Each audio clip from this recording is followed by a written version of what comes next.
A preparação do ator. Capítulo 4. Imaginação. O diretor pediu-nos que fôssemos a seu apartamento para a aula de hoje. Acomodou-nos confortavelmente no escritório e começou.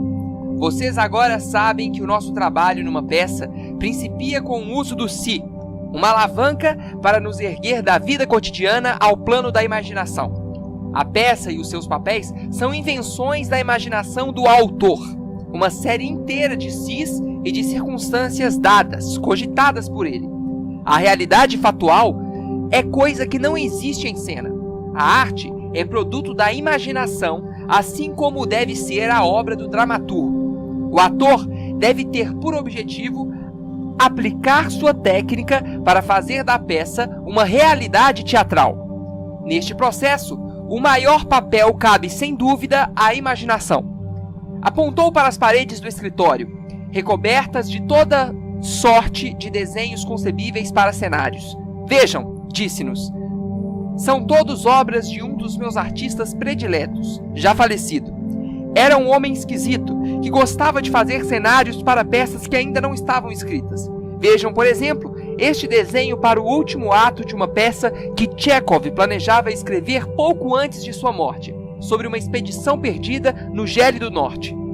Quem acreditaria, acrescentou, que isso foi pintado por um homem que em toda a sua vida jamais ultrapassara os subúrbios de Moscou? Tirou uma cena ártica daquilo que via em casa, no inverno, de histórias e publicações científicas, de fotografias. Com todo esse material, sua imaginação pintou um quadro. Chamou depois nossa atenção para outra parede na qual havia uma série de paisagens vistas através de várias disposições de espírito. Em cada uma delas, a mesma fila de atraentes casinhas, perto de um bosque de pinheiros. Só que a época do ano, a hora do dia e as condições climáticas eram diferentes. Mais adiante, na parede, o mesmo lugar, sem casas, tendo apenas uma clareira, um lago e vários tipos de árvore. O pintor, evidentemente, gostava de modificar o arranjo da natureza e a vida dos seres humanos a ela subordinados. Em todos os seus quadros, construía e derrubava casas e aldeias, mudava o aspecto local e movia montanhas. E aqui estão alguns esboços do cenário para uma peça inexistente sobre a vida interplanetária. Isto designando outros desenhos e aquarelas. Para pintar esses quadros, o artista precisa não só de imaginação, mas de fantasia também. E qual é a diferença entre as duas? Perguntou um dos alunos. A imaginação cria coisas que podem existir ou acontecer, ao passo que a fantasia inventa coisas que não existem, nunca existiram e nem existirão. E, no entanto, quem sabe, talvez um dia elas passem a existir. Quando a fantasia criou o tapete mágico, quem iria pensar que nós, um dia, estaríamos voando através do espaço? Tanto a fantasia quanto a imaginação são indispensáveis para o pintor. E para o ator? Perguntou Paulo. O que é que você acha? O dramaturgo acaso fornece tudo o que os atores têm de saber sobre a peça? Pode-se acaso, em 100 páginas, relatar inteiramente a vida da lista de personagens? O autor, por exemplo, fornece pormenores suficientes daquilo que aconteceu antes do início da peça? E faz-nos, acaso, saber o que acontecerá depois de terminada ou o que se passa por trás das cenas? O dramaturgo, frequentemente, é avaro nos comentários. É possível que, no texto, achemos apenas os mesmos e Pedro, ou sai Pedro. Mas a gente não pode surgir do ar, de repente, ou nele desaparecer. Nós nunca acreditamos em uma ação praticada em geral. Ele se levanta, anda de um lado para o outro agitado, ri, morre. Até as características pessoais são fornecidas laconicamente, como: é um jovem de aspecto agradável, fuma muito. Não é precisamente uma base bastante ampla para a criação de todo o seu aspecto exterior, seus modos, seu andar. E as falas? Será bastante decorá-las? Será que os dados fornecidos descrevem o caráter dos personagens e nos indicam todos os matizes de seus pensamentos, sentimentos, impulsos e atos? A tudo isso, o ator deve dar maior amplitude e profundidade. Nesse projeto criador, a imaginação o conduz. A esta altura, nossa aula foi interrompida pela visita inesperada de um célebre ator trágico estrangeiro. Disse-nos tudo sobre os seus triunfos e depois que se foi, o diretor declarou com um sorriso: está claro que romanceava. Mas uma pessoa assim, impressionável, acredita nas suas próprias invenções. Nós, atores, habituamo-nos de tal modo a enfeitar os fatos com pormenores tirados de nossa imaginação que acabamos por trazer este hábito para a vida comum. Nela, naturalmente, os detalhes imaginários são tão supérfluos quanto são necessários no teatro. Referindo-nos a um gênio, não diríamos que diz mentiras. Vê a realidade com olhos diferentes dos nossos. Seria justo censurá-lo quando a sua imaginação o obriga a usar óculos de lentes róseas, azuis, cinzentas ou negras?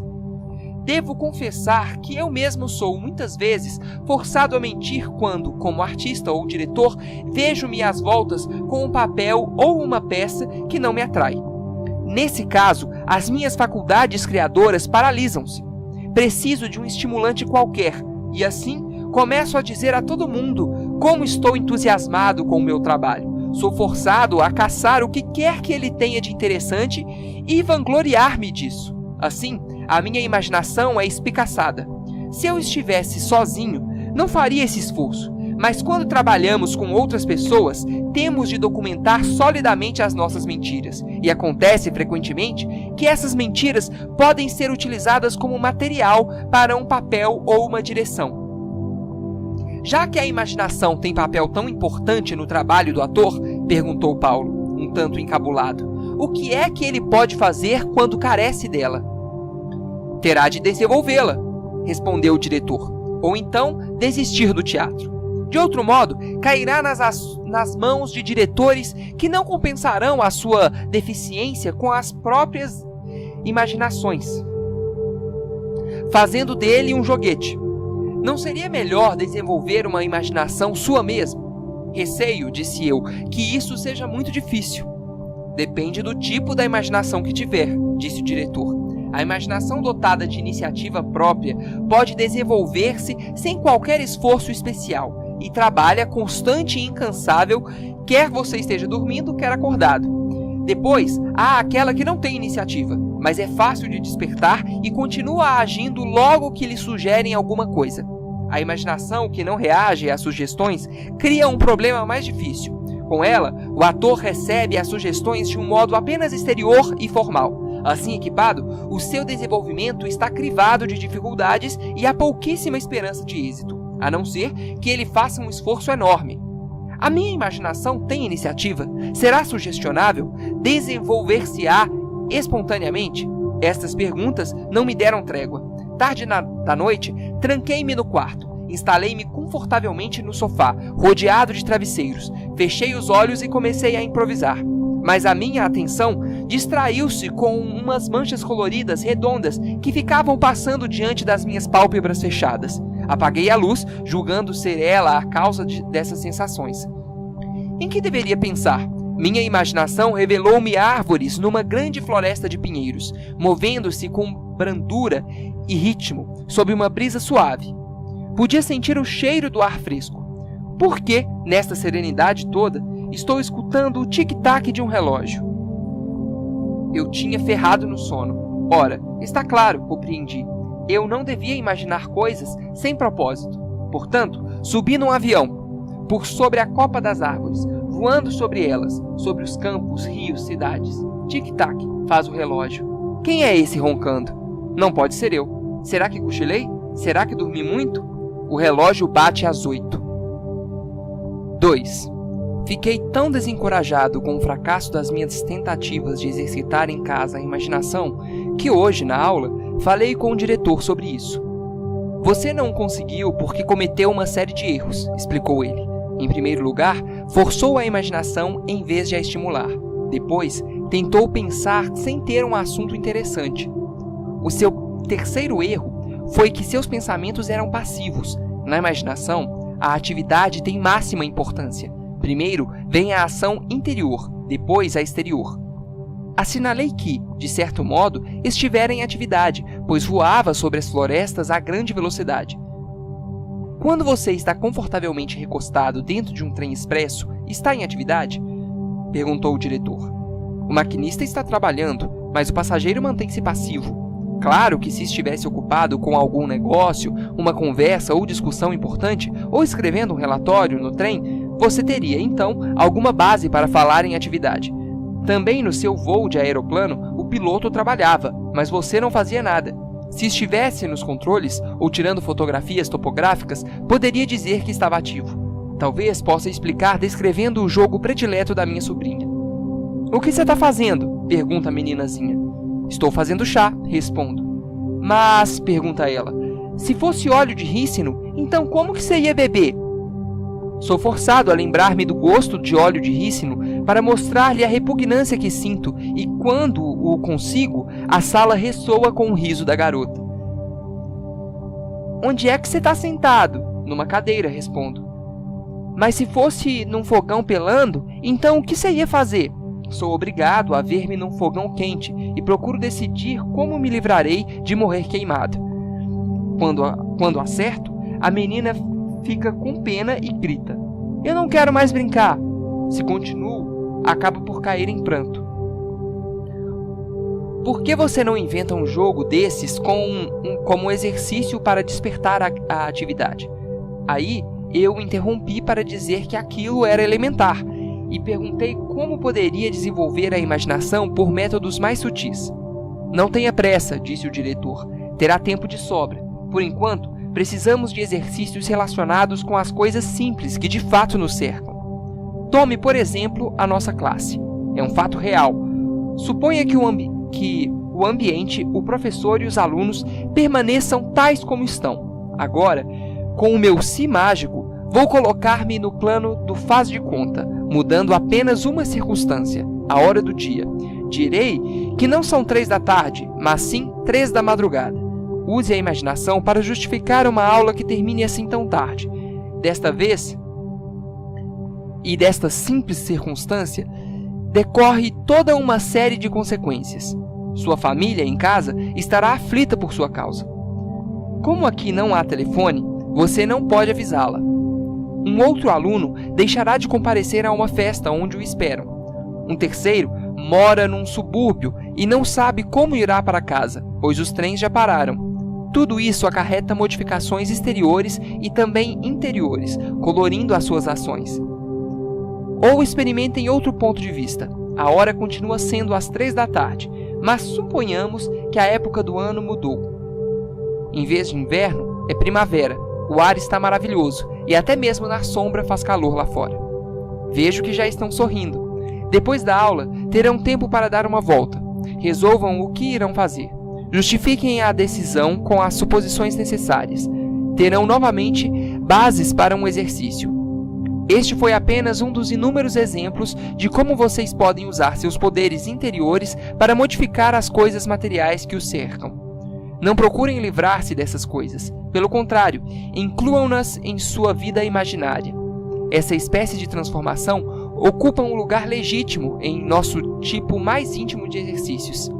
Podemos usar cadeiras comuns para delinear qualquer coisa que a imaginação de um escritor ou de um diretor nos peça para criar. Casas, praças, navios, florestas. Não faz mal se não conseguirmos crer que essa cadeira é um determinado objeto, porque, mesmo sem crê-lo, podemos experimentar o sentimento que ela desperta. 3. Iniciando a aula de hoje, o diretor disse: até agora, os nossos exercícios para desenvolver a imaginação têm se relacionado em maior ou menor grau com fatos materiais, como a mobília, ou com realidades da vida, como as estações. Agora, vou transferir nosso trabalho para um plano diferente. Desistiremos do tempo, lugar e ação no que se refere aos seus acompanhamentos externos, e vocês farão a coisa toda diretamente com o espírito. Bom, perguntou voltando-se para mim. Onde é que você gostaria de estar e a que horas? No meu quarto, respondi, à noite. Bom, disse ele, se eu tivesse de ser transportado para esse ambiente, ser-me-ia absolutamente necessário aproximar-me primeiro da casa, subir os degraus da frente, tocar a campainha, praticar, em suma, toda uma série de ações que me levariam a estar no meu quarto. Está vendo uma maçaneta para pegar? Sente-a girar? Abre-se a porta? E agora, o que tem pela frente? Bem, na minha frente um armário, um burro. O que vê à esquerda? Meu sofá e uma mesa. Tente andar para baixo e para cima. Tente viver no quarto. Em que está pensando? Achei uma carta. Lembrei-me que está sem resposta. Sinto-me envergonhado. Você, evidentemente, está mesmo no seu quarto, declarou o diretor. E agora, o que vai fazer? Depende da hora, respondi. Esta observação, aprovou, é sensata. Convenhamos que sejam 11 da noite, a melhor das horas, quando todos em casa estão provavelmente dormindo, disse eu. E por que você deseja especialmente esta quietude? Para me convencer de que sou um ator trágico. É uma pena querer gastar o seu tempo com uma finalidade tão triste. Como pretende convencer-se? Representarei só para mim algum papel trágico. Que papel? Otelo? Oh, não, respondi. Não posso representar Otelo no meu quarto. Cada canto está repleto de evocações e isso apenas me levaria a copiar o que já fiz. Então, o que vai representar? Exigiu o diretor. Não respondi, porque não tinha resolvido. Por isso, ele perguntou: o que é que está fazendo agora? Estou olhando em volta do quarto. Pode ser que algum objeto, alguma coisa, ao acaso, sugira um tema criador. Bem, me apressou. Já pensou em alguma coisa? Comecei a pensar em voz alta. Atrás do meu armário, disse, há um canto escuro, com um gancho perfeito para alguém se enforcar. Se quisesse me enforcar, como é que eu faria? Sim, atiçou-me ele. Naturalmente, antes de mais nada, teria de arranjar uma corda, ou um cinto, uma correia. E agora, o que está fazendo? Dando busca nas minhas gavetas, prateleiras, armários, para ver se acha uma correia. Está vendo alguma coisa? Sim, achei a correia, mas infelizmente o gancho está muito perto do chão. Eu o tocaria com os pés. Não é conveniente, concordou o Tortsov. Veja se acha outro gancho. Não há outro capaz de me aguentar. Então talvez seja melhor você continuar vivo e ocupar-se com alguma coisa mais interessante e menos emocionante. Minha imaginação secou, respondi. Isso não é de se espantar, disse ele. O seu tema não era lógico. Seria dificílimo chegar logicamente à conclusão de suicidar-se porque queria uma mudança no seu estilo de representação. É razoável que a sua imaginação tenha recuado quando você lhe pediu que fosse de uma premissa duvidosa a uma conclusão idiota. Apesar disso, este exercício serviu para demonstrar um novo modo de usar sua imaginação num local onde tudo era familiar. Mas o que fará quando tiver de imaginar uma vida que não lhe é familiar? Suponhamos que faça uma viagem ao redor do mundo. Não poderá imaginá-la de um certo modo, ou em geral, ou aproximadamente, porque na arte todos esses termos estão deslocados. Terá de fazê-lo com todos os pormenores adequados e a tão vasta empreitada. Apegue-se firme à lógica e à coerência, pois isto o ajudará a conservar os sonhos escorregadios e substanciais perto dos fatos sólidos e firmes. Quero explicar-lhe agora como poderá utilizar em várias combinações os exercícios que temos feito. Pode dizer a si mesmo: serei um simples espectador, observando o que a minha imaginação pinta para mim, enquanto não tomo a menor parte dessa vida imaginária, ou, se resolver participar das atividades dessa vida imaginária, visualizará mentalmente os seus associados, e com eles você, e mais uma vez, será um espectador passivo. Finalmente, ficará cansado de bancar o observador e quererá agir. Então, como participante dessa vida imaginária, não mais enxergará a si próprio, mas apenas aquilo que o cerca, e reagirá interiormente a isso, pois é uma parte real desse todo. 4. Hoje, Tortsov começou suas observações dizendo-nos o que temos de fazer sempre que o autor, o diretor e outros colaboradores do espetáculo omitirem coisas que precisamos saber. Necessitados, antes de mais nada, de uma série ininterrupta de supostas circunstâncias, no meio das quais se desenvolve o nosso exercício. Segundo, temos de contar com uma linha sólida de visões interiores ligadas a essas circunstâncias, de modo que elas sejam ilustradas para nós. Durante cada segundo que estivermos no palco, a cada momento do desenrolar da ação da peça, temos de estar cônscios das circunstâncias externas que nos cercam, toda a disposição material do espetáculo, ou de uma cadeia interior de circunstâncias que foram imaginadas por nós mesmos, a fim de ilustrarmos nossos papéis. Com esses momentos, formar-se-á uma série ininterrupta de imagens, parecida com um filme cinematográfico. Enquanto a nossa atuação for criadora, esta fita desenrolar-se-á e projetar-se-á na tela de uma nova visão interior, tornando vívidas as circunstâncias por entre as quais nos movemos. Além disso, essas imagens interiores criam um estado de espírito correspondente e despertam emoções, ao mesmo tempo que nos mantém dentro dos limites da peça. Quanto a essas imagens interiores, perguntou o diretor, será certo dizer que sentimos que elas estão dentro de nós? Temos a faculdade de ver coisas que não estão presentes, fazendo delas uma imagem mental. Tomemos esse candelabro. Existe fora de mim. Olho para ele, tenho a impressão de que estou projetando na sua direção o que se poderia chamar de antenas visuais. Fecho os olhos agora e vejo outra vez o candelabro na tela da minha visão interior. Dá-se o mesmo processo ao lidarmos com os sons. Ouvimos ruídos imaginários com o ouvido interior e, no entanto, sentimos que a origem desses ruídos, na maioria dos casos, está fora de nós.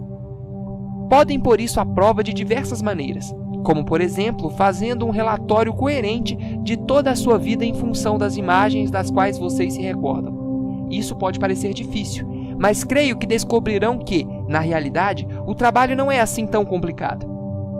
E por quê? Perguntaram vários alunos em uma voz. Porque, embora os nossos sentidos e as nossas experiências emocionais sejam mutáveis e impossíveis de captar, aquilo que vimos é muito mais substancial.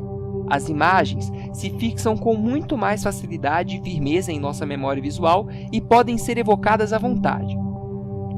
O problema, então, se resume em como criar um quadro inteiro? Perguntei. Essa pergunta, respondeu o diretor, erguendo-se para sair. Discutiremos na próxima vez. 5. Vamos fazer um filme imaginário, propôs o diretor ao entrar na sala hoje. Escolherei um tema passivo, porque dá mais trabalho. A esta altura, estou menos interessado na ação propriamente dita do que na maneira de encará-la. Sugiro por isso, Paulo, que você está vivendo a vida de uma árvore. Bom, disse Paulo decidido, sou um vetusto carvalho. Entretanto, embora eu tenha dito, não creio. Nesse caso, sugeriu o diretor, por que não diz a si mesmo, eu sou eu? Mas, se eu fosse um velho carvalho, plantado em meio a determinadas condições ambientes, o que faria?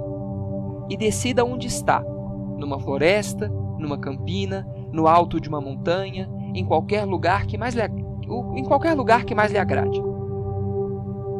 Paulo franziu as sobrancelhas e decidiu, finalmente, que estava plantado numa elevada campina, nos Alpes. Para a esquerda, há um castelo sobre uma colina. O que está vendo perto de você? Perguntou Tortsov. Em mim mesmo vejo uma espessa coberta de folhas, farfalhando. Farfalham mesmo, concordou o diretor. O vento lá em cima deve soprar forte, frequentemente. Nos meus galhos, prosseguiu Paulo, vejo alguns ninhos de pássaros. Então, Tortsov impeliu-o a descrever cada detalhe de sua vida imaginária de carvalho.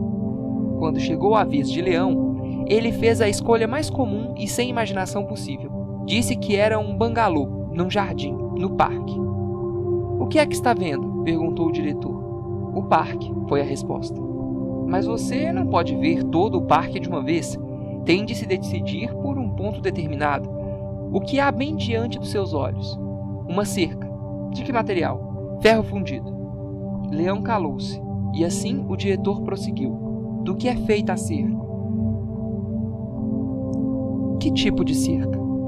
Descreva. qual é o desenho? Leão ficou um tempo enorme traçando círculos na mesa com o dedo. Estava claro que falara sem pensar.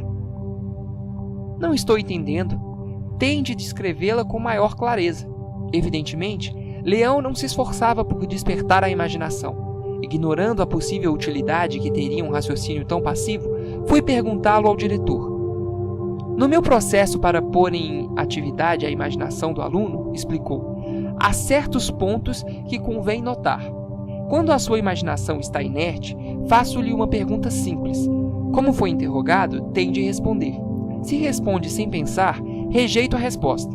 Então, para encontrar uma resposta mais satisfatória, o aluno terá de despertar a imaginação, ou, acaso não o faça, terá de atacar o assunto com o cérebro, por meio do raciocínio lógico.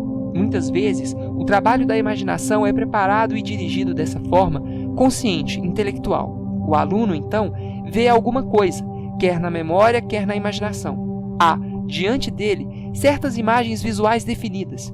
Por um breve instante, ele vive num sonho. Depois disso, nova pergunta e o processo repete-se.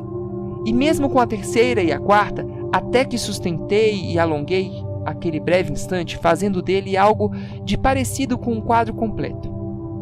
Pode ser que, a princípio, isto não seja interessante, mas seu valor é que a ilusão foi tecida com imagens interiores do próprio estudante. Obtido isso, ele a poderá repetir uma, duas ou muitas vezes. Quanto mais a recordar, mais fundamente a terá impressa na memória e cada vez passará a viver mais profundamente dela. Mas às vezes, temos de lidar com imaginações lerdas, incapazes de reagir até mesmo a perguntas mais simples.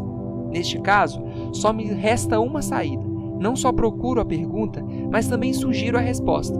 Se o aluno puder utilizar essa resposta, prosseguirá por conta própria. Se não puder, mudá-la-á, substituindo-a por alguma outra coisa.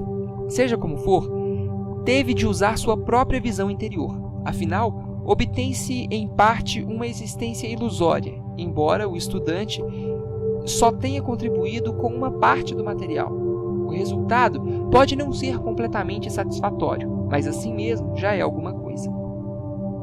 Antes de fazer esse esforço, ou o estudante não tinha imagem alguma nos olhos do espírito, ou a que tinha era confusa e vaga. Depois da tentativa, consegue ver algo de definido e até mesmo vívido. O terreno está preparado para que o professor ou o diretor plante novas sementes. Essa é a tela onde o quadro será pintado. Mais ainda, o aluno aprendeu o método que lhe permitirá tomar conta de sua imaginação e exercitá-la com problemas sugeridos por sua própria mente. Adquirirá o hábito de lutar deliberadamente contra a passividade e a inércia de sua imaginação. E isto é um largo passo à frente. 6. Hoje, continuamos com os mesmos exercícios para desenvolver as nossas imaginações. Na última aula, disse o diretor a Paulo, você me disse quem era, onde estava e o que via com os olhos do espírito. Descreva-me agora o que o seu ouvido interior ouve como um velho carvalho imaginário. A princípio, Paulo não ouvia nada. Não houve coisa alguma na campina em volta? Aí, ele disse que podia ouvir os carneiros e as vacas, o rumor do capim mascado, o tinir dos cincerros das vacas, o tagarelar das mulheres, descansando após o trabalho nos campos. Diga-me agora, quando é que isto está se passando em sua imaginação? Disse o diretor interessado. Paulo escolheu a época feudal. Então você, como velho carvalho, ouve rumores que são especialmente característicos daquele tempo? Paulo refletiu um instante e disse que podia ouvir um menestrel errante a caminho de um festival num castelo próximo.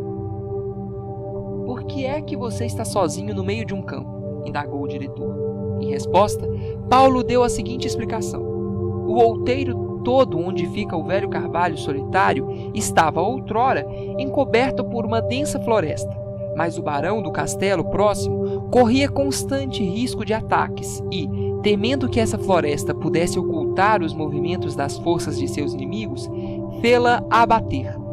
Só este velho carvalho poderoso foi poupado. Deveria proteger uma fonte que, jorrando à sua sombra, dava a água necessária aos rebanhos do barão. O diretor então observou: de um modo geral, a pergunta por que motivo é importantíssima. Obriga-os a esclarecer o objetivo das suas meditações, indica o futuro e fá-los agir. Uma árvore, está claro, não pode ter um objetivo ativo, mas apesar disso, pode ter alguma significação ativa e servir a algum fim. Aí, Paulo interveio, sugerindo: o carvalho é o ponto mais elevado daquela redondeza. Serve, portanto, de sentinela, de proteção contra ataques. Agora, disse o diretor, porque, pouco a pouco, a sua imaginação acumulou um número suficiente de circunstâncias dadas. Comparemos nossas notas com as do começo desta tarefa. A princípio, você só conseguia pensar que era um carvalho plantado numa campina. Os olhos do seu espírito estavam cheios de generalidades, nublados como um negativo mal revelado. Agora já pode sentir a terra sob suas raízes, mas está privado da ação, que é necessária no palco. Resta, portanto, ainda um passo a dar. Você terá de descobrir uma simples circunstância nova, capaz de tocá-lo emocionalmente e levá-lo à ação. Paulo tentou com todo o esforço, mas não conseguiu pensar em nada. Neste caso, disse o diretor, procuremos resolver o problema indiretamente. Antes de mais nada, diga-me na vida real o que é que lhe fala mais à sensibilidade, o que desperta com mais frequência do que qualquer outra coisa os seus sentimentos, seu medo, sua alegria. Pergunto isso completamente à parte do tema de sua vida imaginária. Quando conhecemos as inclinações da nossa própria natureza, é fácil adaptá-las às circunstâncias imaginárias. Mencione, portanto, algum traço, qualidade, interesse que seja tipicamente seu. Fico muito emocionado com qualquer tipo de luta, disse Paulo, depois de refletir um momento. Nesse caso, o que nós queremos é uma incursão do inimigo. As forças do duque vizinho já vêm galgando, feito um enxame, a campina onde você está. A qualquer momento começará o combate. Sobre você choverão flechas dos arcos inimigos, algumas com a ponta embebecida em flamejante alcatrão. Fique firme agora e decida, antes que seja tarde demais, o que é que você faria se isso de fato lhe acontecesse. Mas Paulo apenas podia atormentar-se por dentro, sem conseguir nada. Afinal, exclamou: o que é que uma árvore pode fazer para se salvar quando está segura no chão pelas raízes e é incapaz de se mexer? Para mim basta a sua excitação, disse o diretor, visivelmente satisfeito. Este particular problema é insolúvel e, se o tema carece de ação, a culpa não é sua. Então por que o propôs? Perguntaram. Só para provar-lhes que até mesmo um tema passivo pode produzir um estímulo interior e incitar-nos à ação. É um exemplo de como todos os nossos exercícios de desenvolvimento da imaginação devem lhes ensinar a preparar o material, as imagens interiores para os seus papéis. 7. No início da aula de hoje, o diretor fez algumas observações sobre o valor da imagem para refrescar e emprestar novo brilho a alguma coisa já preparada e utilizada antes pelo ator. Mostrou-nos como introduzir uma nova suposição em nosso exercício do louco atrás da porta, o que lhe deu uma orientação completamente nova. Adaptem-se às novas condições, ouçam o que elas lhes sugerem e atuem. Representamos com ardor e com real excitação, pelo que nos cumprimentou. O final da aula consagrou-se a um sumário do que conseguiríamos. Toda a criação da imaginação do ator deve ser minuciosamente elaborada e solidamente erguida sobre uma base de fatos. Deve estar apto a responder a todas as perguntas: quando, onde, porquê, como, que ele fizer a si mesmo enquanto incita suas faculdades inventivas a produzir uma visão cada vez mais definida de uma existência de faz de conta. Algumas vezes não terá de desenvolver todo esse esforço consciente, intelectual. Sua imaginação pode trabalhar intuitivamente, mas vocês mesmos já viram, por experiência própria, que não se pode contar com isso. Imaginar, em geral, sem um tema bem definido e cabalmente fundamentado, é trabalho infrutífero. Por outro lado, uma atitude consciente, arrazoada para com a imaginação, produz, muitas vezes, uma apresentação da vida falsificada e anêmica. Para o teatro, isso não serve. Nossa arte requer que a natureza inteira do ator esteja envolvida, que ele se entregue ao papel tanto de corpo como de espírito. Deve sentir o desafio à ação, tanto física quanto intelectualmente, porque a imaginação, carecendo de substância ou corpo, é capaz de afetar, por reflexo, a nossa natureza física, fazendo-a agir. Essa faculdade é da maior importância em nossa técnica de emoção. Portanto, cada movimento que vocês fazem em cena, cada palavra que dizem, é resultado da vida certa das suas imaginações. Se pronunciarem alguma fala ou fizerem alguma coisa mecanicamente, sem compreender plenamente quem são, de onde vieram, por quê, o que querem, para onde vão e que farão quando chegarem lá, estarão representando sem a imaginação. Esse período, quer seja curto, quer longo, será irreal, e vocês não passarão de autômatos, de máquinas às quais se deu corda. Se eu agora lhes perguntar uma coisa perfeitamente simples, hoje faz frio? Antes de responder, mesmo com um sim ou não, faz frio, vocês, nas suas imaginações, terão de voltar à rua e lembrar como vieram, a pé ou por algum transporte. Devem pôr à prova as suas sensações, recordando como estavam agasalhadas as pessoas que encontraram, como levantavam a gola, como a neve rangia sob seus pés. E só então poderão responder à minha pergunta. Se obedecerem rigorosamente a esta regra em todos os seus exercícios, pertençam eles à parte do nosso programa a que pertencerem, verão como se desenvolvem e como ganham força as suas imaginações.